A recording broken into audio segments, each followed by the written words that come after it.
প্রতিদিনের মতন আজকেও আপনাদের কাছে চলে এলাম বাস্তব ভিডিও নিয়ে। আপনারা দেখতে পাচ্ছেন FS Anarul media YouTube channel. যে কথাগুলো আমি আপনাদেরকে বলবো, যে যেখান থেকে আছে দেশ বিদেশে সবাইকে আপনাদের কাছে অনুরোধ রইল, কথাগুলো আমার একটু মনোযোগ দিয়ে আপনারা শুনবেন অবশ্যই। তো যে আপনারা জানেন, শুক্রবারে আমি মুজাদ্দের জামান কুতুবওয়ালা দাদা হুজুর পীর কেবলা দরবারে আগে লাইভ দিতাম, এখন বাইক নিই আমি।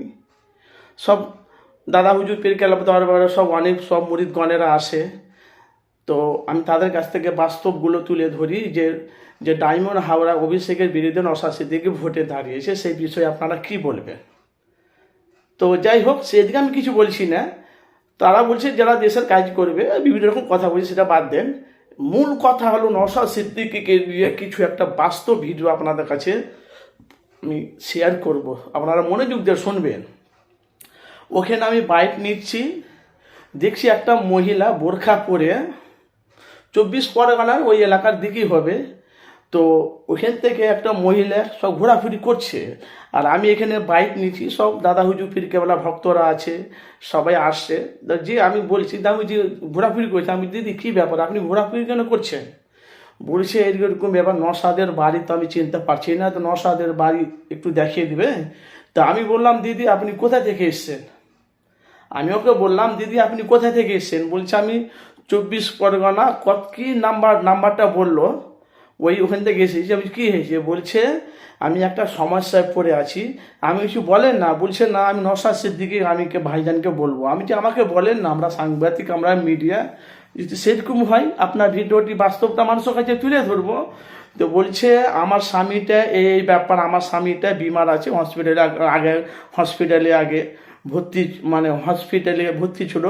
তারপরে প্রার সাবাফের মাদ্রাসায় পড়াশোনা করেছে, এখন ব্রেনটা একটু আছে।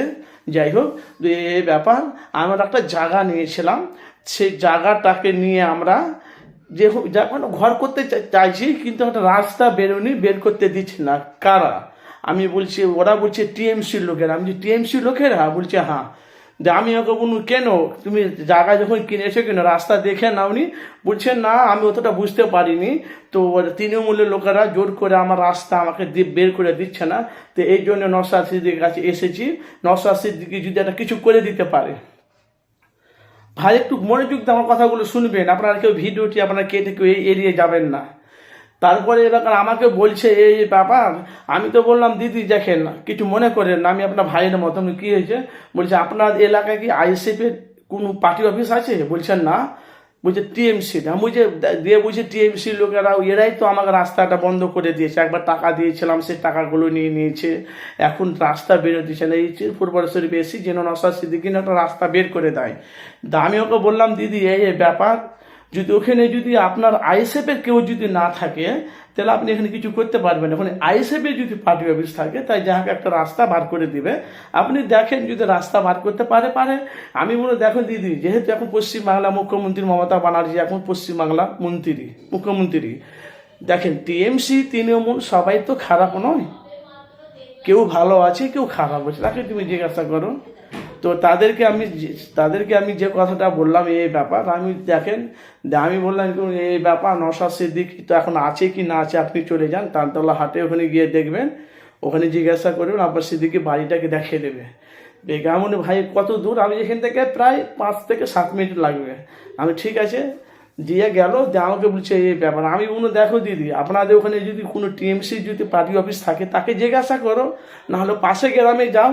বুঝে এই ব্যাপার হচ্ছে না। আমি বুঝি দেখে এখন যেহেতু এখন পশ্চিমবাংলা পশ্চিমবাংলা মুখ্যমন্ত্রী মমতা ব্যানার্জি, দেখো সব টিএমসি সবই প্রধান তো খারাপ না, সবাই ভালো, অনেক কিছু ভালো আছে, কিছু খারাপ আছে।